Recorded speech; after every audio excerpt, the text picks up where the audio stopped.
Good evening, ladies and gents. Yes, Uptober. This could be the start of the good old crypto bull run. Many people are like, nah, BlackRock couldn't allow that to happen. You know, it's too expensive. But what's expensive to us? Like, let's think of it like this. We get enough people into this idea of the spot Bitcoin ETF, then it doesn't matter what price Bitcoin is. People just want to grab it. In tonight's live stream, I'm going to be diving into more detail regarding the CME data. There's a lot of information that is being revealed suggesting that spot holders ain't selling. This is going to be leading Bitcoin's price even higher because now they've installed the idea that the ETF itself is going to bring lots of liquidity. Happy days, huh? Also in tonight's live, I'm going to be talking you guys through the steps to take when looking for altcoins. Now, I can take you on various routes when it comes to looking for altcoins. I'm not just talking someone's mentioned something on Twitter and then just quickly going over to Coinbase, Binance, and just buying a stack of it. No, I mean, we can go into the idea of looking at how many of the coins does the actual creator of the coin itself hold. I mean, if he holds a large supply of the coins, that's an alarm bell for me because at any moment he could sell it all and effectively achieve the rug of the pool, or should I say rug pull, whatever they like to call it. I can take you on a really complex route and talk about consensus algorithms. What does that mean? Well, that means whether or not the actual currency itself, the cryptocurrency, is employing a decentralized approach or a centralized approach. What about the strategic partners that are backing this new coin? How involved are they? What's their way of thinking? Are they centralized? So you can advertise the coin on it being decentralized, but behind the scenes, the guys that are running the show are all from centralized way of thinking. Now, for the big crypto enthusiast, he's going to be like, nah, I don't want to be involved in that kind of thing. But if you're looking for 1000x on an altcoin, that tells me that you want it to happen as soon as possible. But if you're wanting to build your bag, I'm going to be diving into the tokenomics of how and what to be aware of when it comes to picking up certain altcoins. The practice itself is going to save you from getting burned. So, we're also going to dive into Bitcoin. We got some flavor. Solana, man, 20%. 20%. Monster. Luna, 71%. Like, yeah, I like those things. Bear with me a second. We need to justify these moves. My name is Dr. Vector. Let's have a conversation. Cool. So, Bitcoin. Right, okay, let's get all excited about Bitcoin. Yeah, we pumped yet. Is the blood flowing? Like, yes. BTC, baby. That's where we're at right now, okay? But Bitcoin is being held very well in this current zone. Let me just dive into this logic about institutional interest regarding cryptocurrency. Check this out. So we have the following. Liquidity trends suggest Uptober could be the start of a new crypto bull run. All aboard the night train. That's exactly what it's about, ladies and gentlemen. Why am I so optimistic? Because we got data to back it. Check this out. As we go into it, dives into the idea of what's going on with cryptocurrency. Now, the volume on the derivatives market has effectively combined with Bitcoin and Ethereum has surpassed 20 billion. That's the first time it's been that amount since the FTX crash. Trusted spot exchange volume rising. Yeah. Futures exchange volume rising. Strong action in derivatives, especially the CME. So institutional investors are favoring futures prices of Bitcoin to be higher. As we go into the article, this right here, spot order books tighten and revealed a relative lack of sellers. Okay, so we take that logic with what we spoke about earlier on today, the Glassnode, given that they are all optimistic, they're not going to get rid of their cryptocurrency. Now, most people are like, oh my God, they're going to be smacking price to the downside. We've got to be very, very careful. Okay. Busy derivatives dynamics meet a tight spot market. People think it's different. This could be it. But let's look at where we were last time before the crypto bull run, back in January 2021. What was going on in crypto then? Zilch. We ain't no BlackRock. And this was before Elon decides to pick up a bag of cryptocurrency. All right? We didn't have anything. No Bitcoin ETFs, no nothing. No FTX, nothing, right? We had Alameda Research. We didn't have FTX. We had Luna. Everything was working great. But there was nothing as impressionable about crypto as it is right now. Like I said to you before, when Wall Street starts talking crypto, that's when crypto moves. ETF, Wall Street, crypto is going to start moving. Now, let's go into the idea of trying to find an altcoin. Then I'll start getting into price action and let you guys know about what can happen going into the weekend. So, how many people would go on to CoinMarketCap? So this is what I would be doing if I'm going to be looking for an altcoin, all right? The average guy is going to be looking at this saying, okay, so what's moving? He's going to be looking like he's busy, right? Okay, trending, top community accounts. Okay, cool. So I'm going to go over to cryptocurrencies. This is what I would do. And I'll go to recently added, okay? Now, the first thing I'm going to look at is, okay, how many people are going to be looking for the cheapest coin possible? That's probably everyone, okay? That's not where my attention's at. It's cheap for a reason. It's volatile, okay? I can see the market cap. It's not really great, okay? 34 million for IP Verse, but that got listed at number 14, but that's priced at $11. So I change it and go by price. Change it so I've got the highest point, okay? Now, looking at this, I'm going to try and take advantage of, let's go with Connex, because that's the start of my first name, Constantino, named after a king. Yeah. Good old King of Istanbul. You know? Back in the day. King Constantinople. What a guy. Read up about him. Beast. He managed to maintain inflation consistently. The price of bread was consistent for about 70 years. They got rid of that policy, inflation went up and everything started costing too much money. Can't believe that. So I've got this coin, Connex. We click this bad boy. Everyone's going to spend a lot of time looking at this. They're going to look at the comments here and be like, oh, go long on this coin. Yeah. Just without money to invest, look for a job and all that stuff. They're going to be talking about it. Happy days. People will just need to look at this and see if someone's positive on it because they've got that Amazon review in their mind. If someone says something good about a product on Amazon, you're probably going to buy it. Okay? This is the review column. Not interested in that. Let's go over here. We can see the supply, 100 million, fine, okay, cool. It's priced at $2.9, fine, $3, there or thereabouts. What else can we do? Well, most people will go to the socials, all right?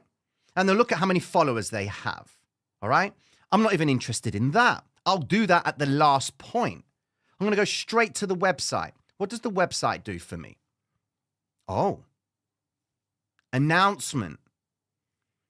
The Connex Platform strictly abides by the laws and regulations of various countries and regions according to the laws and regulations of various countries on encrypted assets. The project is currently unable to provide services for users in the following countries: United States of America, mainland China, and so forth. What's the first thing that you notice about this coin? Regulation, legislation. They want to cover themselves. That's a good sign already. The second you hit the website, they care about the situation. They're taking precautions, okay? Cool. Strictly abides by the laws. So, in the first instance, you're all good right now. We can see what they actually do, okay? You can go to the tokenomics. Fine. What does it do? It builds a permissionless, open, and collaborative Web3 professional network. Fine. Good.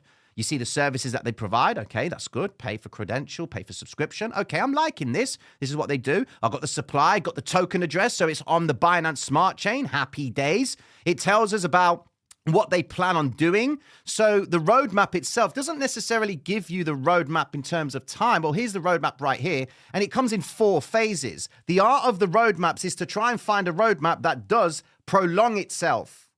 The shorter the roadmap, the less likely that the asset's going to be maintained. Developers are going to be in and out. Don't be fazed by this strategic investors thing right here. Okay, just because Black Hole Venture, do you know who they are? Do you know who Edge Lab is? Do you know who Yearn Consulting Group is? Why can't I click these guys and get sent to their website? That's one of the things I'm going to be looking at. Okay, well, now it all depends on your due diligence and how aggressive you are when it comes to wanting to know more about the company. We're just on the website. I ain't even going into the blockchain information. I don't even know how many people hold this coin. I don't know how many guys already hold, or the management hold the amount of coins for this, which I could say, you know what, maybe they could actually, pull the rug on me. I'm going by what I see right here. Okay. Now you can dive into the developers, you can go into the white paper, okay? So everybody knows that you should spend most of your time on the white paper. Go back into CoinMarketCap right here. Where's the white paper? It doesn't give us the white paper on here, but let's just assume that, where is their white paper? They're not giving us anything. Roadmap, investors, audits, documents, where's the white paper? I'm not seeing the white paper, okay? You can actually work at this company. They're actually offering people the ability to work. Okay, post a job. So that's promising. Now, I've not even looked at the white paper yet. Don't know what it fully does. But if they're trying to advertise to get people involved to work in the company, they're only behaving no different to the way a stock behaves. Okay? Stock company, this company, the petrol guys, what we spoke about earlier on. Let's go Riot Platforms, okay? These guys, market cap of 1,919 million. These guys employ people, okay? If they're employing people and they want to expand and improve the way the product works, whatever problem they are trying to solve, you're adding context to justifying why you should buy the coin. I have no idea who this company is. I've just pulled out at random. Let's now take the same logic, go back into CoinMarketCap, go to cryptocurrencies, recently added, and now let's look at another coin. Let's look at, I know Grok, all right? This stinks, in my opinion, okay? Look at this. It might be a good company like Grok. I don't know if you guys know about it, but Elon on his Twitter was just saying Grok, Grok, Grok. Okay, so now we've got a coin. Okay, here's the white paper. Dive into the white paper. What do we see? You want to sit and read all this about artificial intelligence? Well, we go back into the website itself. We have a look at the website, and what do we see? Machine intelligence is the last invention that any humanity will ever need to make. No reference to how they approach legislation and abide by certain laws. There's nothing like that to say to me, okay, what are you governed by? Straight away, go buy the coin. There wasn't that on the website of these guys right here. Okay, I can't see where I can buy this coin. I can join, but I can't see it. Okay, connect wallet first. Okay, so maybe you can join like that, but it's not giving me access to buy the coin. Okay, I know it's only listed on Mexc. I just saw that. Yeah, you can buy it on Mexc, but other than that, it's, they're not throwing it in my face. So Grok, look, you scroll down. Here we go. Grok, Grok, Grok. People will buy off this. People will buy off that information. And what I'm saying to you guys is to be very cautious about when you do your research. Don't just go by what someone says on Twitter. Seriously. Oh, okay, Elon said something. This coin has been created. So look, phase one, about phase one. Where are they in their phases? How long are they going to take? Again, the longer the roadmap, the more development that the company is going to be taking. If we actually go back to this company right here, go to that, go back to their roadmap. Let's go back a second. On their roadmap, it says that they're going to be spending. Where is it? Here we go. So team, after 12 months listing on the exchange, it will be released in linear in equal proportions for 10 months. A linear release of 40 months after the listing on the exchange. After 12 months of listing on the exchange, it will be released linearly in equal proportions for 15 months. 6% of it for 20 months. And there's lots of months being discussed. Are they trying to sell the idea of longevity? These are things that you're going to be picking up when you want to look for certain altcoins. I haven't looked at anything else. Just going by what I'm seeing. Okay? Have the wit inside of you before you want to really dive into picking up a bag of altcoins. You can't lose with Ethereum. You can't lose with Solana. Look at that bad boy. Yeah? That has been absolutely phenomenal for an altcoin. All right? I projected this for the Platinum members this week. Where are we at? Here we go. Shared this on November the 5th. My projection for Solana was $60. And we made the projection from the range of Solana to finish these ranges right here. And I said I would hope to see Solana finish by the end of the week at $60. Happy days. 53. And we're on Friday. We still got a little bit more flavor towards 60, ladies and gentlemen. Yeah? Because Solana's been getting stacked up. People have been running with Solana. It's like Solana's leading Ethereum and Bitcoin. A lot of money is going into Solana right now. Okay? Go into Bitcoin. Look what Bitcoin's been doing. Now, Bitcoin has done something phenomenal. Here is another setup that we shared. This one came into play earlier on today. So, had the projection to share this and said, I expect Bitcoin to come and hit the target of 37,765, okay? We had the red vector candle recovery point, midpoint right here at 37.5. Well, Bitcoin managed to clear that, didn't take out the main target, but it was so close to coming to clear that midpoint of the vector, I expect it to come and clear that by the end of tonight going into tomorrow. It's the weekend. Bitcoin's going to have itself a bit of fun. But the true winner for me today had to be gold and the NASDAQ, which is going to help you understand why Bitcoin is going to move later on. Let's go into the NASDAQ. Look at this. Look at this for phenomenal movement. 2.23%. That is an accumulation day. Investors have plowed into the stock market and brought as much of it as they could. Earlier on, I shared this setup. In this video, I'm talking about the NASDAQ, just starting off the VWAP, and I said, anticipate a reversal back down into the VWAP, let them find their base, and then expect a reversal back up to take back the vector candles. I started talking about these vector candle zones right here. So this was where my range was. I expected the reversal down to see the continuation back up. Okay, where was it? There we go. That little flavorsome move right there. We go into the chart itself. We had such a small retrace. Look at this. 5-minute time frame. Look at that for a retrace, ladies and gentlemen. Look at that. Rise, retrace, continuation out. Remember what I've been saying about the 5 and 13 EMA? Yeah? Look at this. 5 and 13 EMA. You were to take this logic. That price did not close below the 5 and 13 EMA, and you went long on what? On the first green vector candle that appeared below the 50 above the 50 EMA. Do you remember the live stream from yesterday when I gave you the breakdown of the Bitcoin trade? Where was it? I've got to get it because you've seen it now. You've seen it in Bitcoin. I've got to get you that position. I have to show it to you because this is going to help you understand the hybrid system in such a clean way. Where is it? Not that one. Please, Tino, please, please. It was in the Discord. That's where it was. Damn. Discord. We shared it in the Discord. Go watch yesterday's live stream, okay, in the evening. Shared it in the Discord about why a gentleman asked the question about the first green vector candle above the 50 EMA, okay? And I showed him you place an order here and you place an order here based on the idea that the first green vector candle that didn't appear above the 50 EMA was the clue that things were going to change.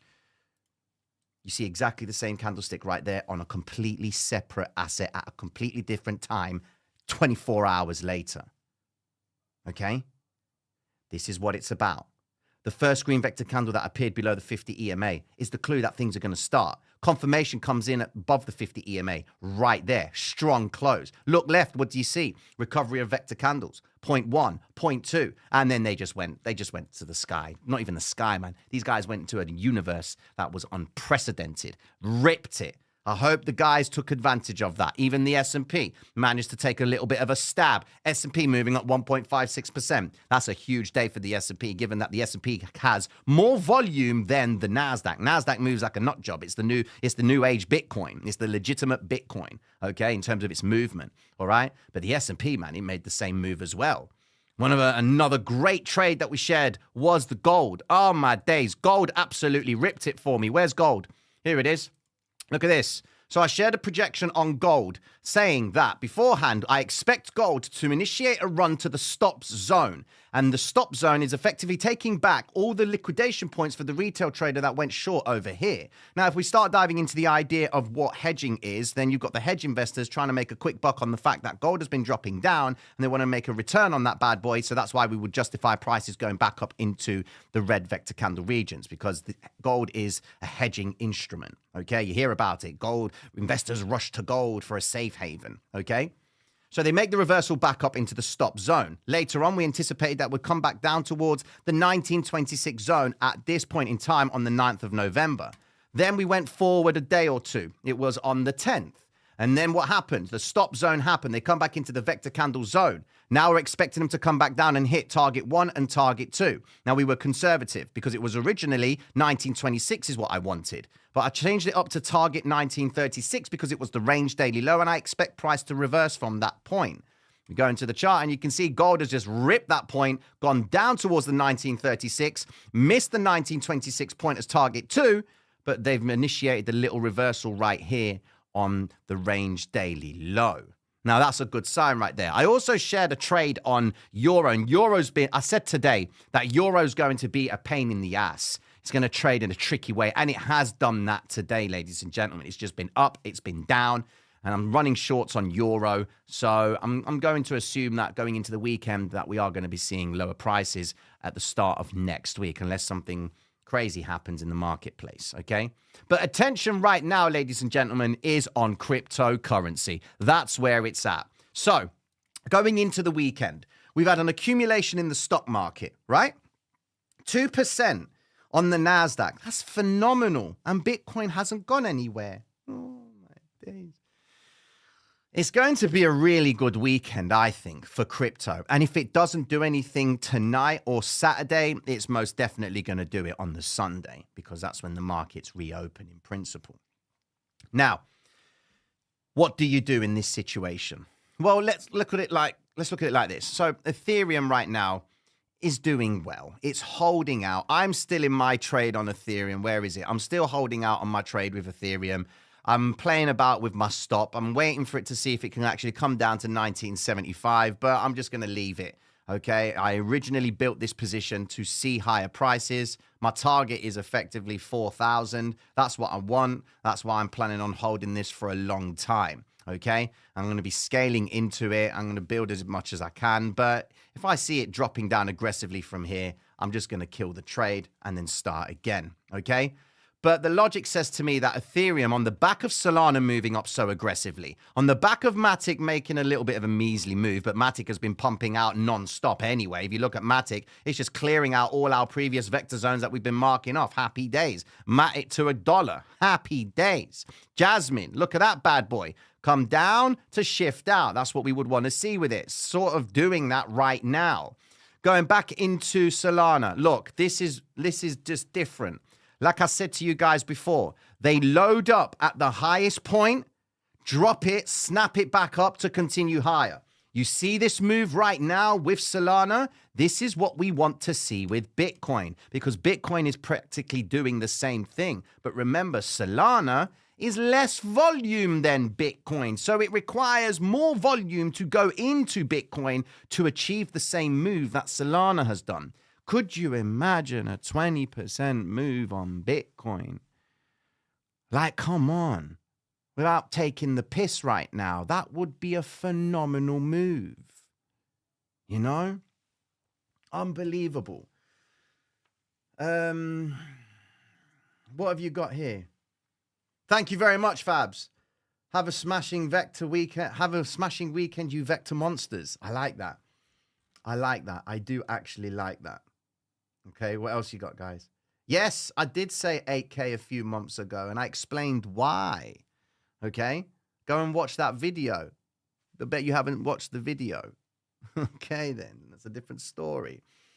Yes, look at the Bitcoin white paper. What's your prediction on the effect of CPI next week? Great question. CPI next week. So let's just go into the calendar. Next week, we have CPI. The logic says that they are projecting 0.3% on the core, which is what's more important than the actual CPI itself. They think that it's coming down. They're projecting 3.7. But what's going to impact the core CPI data in principle is what's going to happen over here, okay? The core price index, the core retail sales, the Empire Manufacturing Index, retail sales itself. So you can say that, okay, CPI data itself, is that going to factor in oil's move up now? Okay. Or is it going to factor in oil's move down now? No, it's going to factor in oil's move previously to the upside. Okay. But it's not based on oil. right? They exclude food and services like that, energy and food, because they are so volatile, right? But it does have an impact on what's going to happen with the inflation data, okay? Even though they don't base it on food and energy, the impact of high oil prices is going to most likely be reflected in this CPI data, okay? So hypothetically, if it does come in at 3.7, I'm telling you now, if it comes in at 3.8, that is going to scare the life out of the marketplace. And Powell said it just after he said, just shut the fucking door. That was hilarious. I wish I was there at the time when he said that. That would have been the best live of my life. I would have loved to have heard him say that. I wasn't live for that. Can you imagine? But you know what? This guy, he's in charge of the Federal Reserve. In principle, he is the boss man of the Federal Reserve. This guy can say whatever he likes, okay? So that just goes without saying, okay? But if the CPI data does come in higher than 3.8%, any move that you've seen to the upside will be chow chow wiped. What if this move to the upside is on the predetermined move that inflation is going to come in higher? Everything drops. Why isn't the dollar dominance dropping down as aggressively? Why is it holding out? Why has the dollar ended up closing so strong for the day? That tells me that we're going into a nice little gap down in the euro at the start of Monday. How do we work that out? Well, look, if we just go into euro on the 1 minute time frame, if the 1 minute candle is showing a nice close strong, here we go. Yeah, logic would say that we are expecting euro to gap down on Monday at the start of a new market, which will be 10 p.m. Sunday night for the Forex market, okay?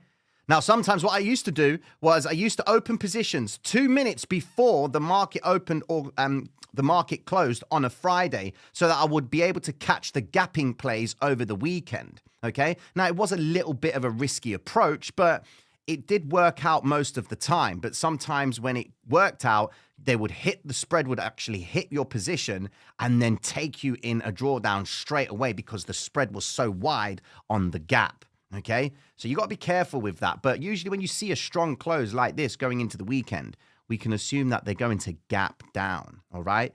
So we back that up with the idea that dollars close strong. I mean, very strong. So that could lead maybe to an exhaustion, which could actually lead to a gap down for them to close it and continue higher. So you've got to be mindful of that, ladies and gentlemen. The bonds, mad days. Bonds take a nice little flavorsome move to the upside. You can see it's finished 0.51% for the day. They recovered most of that move. The 2-year yield is up.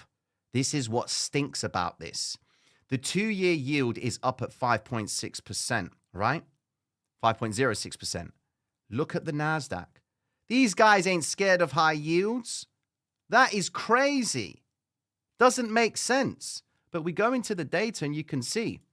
Look at this. This will be updated later on, right? Exposure has been raised between 60 and 80%. Confirmed uptrend, one on the NASDAQ and one on the S&P, which is a distribution day, all right? When we saw a buildup of distribution days on the NASDAQ and the S&P, the NASDAQ started to drop down, which would justify that move to the downside that we had not so long ago, okay? Then, of course, you see it all coming back up. So now we've effectively got ourselves a positive day on the NASDAQ. We just quickly go over to the NASDAQ just to look in perspective. And you can see that the week itself has finished strong, close up to 3%, $300 up for the week on the NASDAQ. And you can see volume is above average, okay? That's good news. We need that, okay? Just quickly going over to Coinbase for a split second just to see how that bad boy's doing. How did Coinbase fare? Coinbase didn't really do too well, all right? It had a high of around $95, and then it's come back down to close at around 92, which is a little bit sad, but volume is above average. Look. That volume bar down there is above average. That's huge, you know? And that is the 50-day moving average of volume. So there is accumulation happening in Coinbase, which will be consistent with Bitcoin accumulating at the same time. Okay? Cool. Well, I hope that makes sense to you, ladies and gentlemen. Okay? If you enjoyed that, mad love and respect. Remember, trade safely going into the weekend. You want to learn more about the hybrid? Go over to tradersreality.com. You'll be able to get access to way more information about the hybrid system. There's a free course on there, so go and check that bad boy out. But go and have a little gander around the website, and you'll understand what I'm talking about when it comes to these certain plays. And, of course, access on the hybrid system. Okay? Ladies and gentlemen, got nothing but mad love and respect for you all. Have yourselves a wonderful weekend. I'm out. Peace.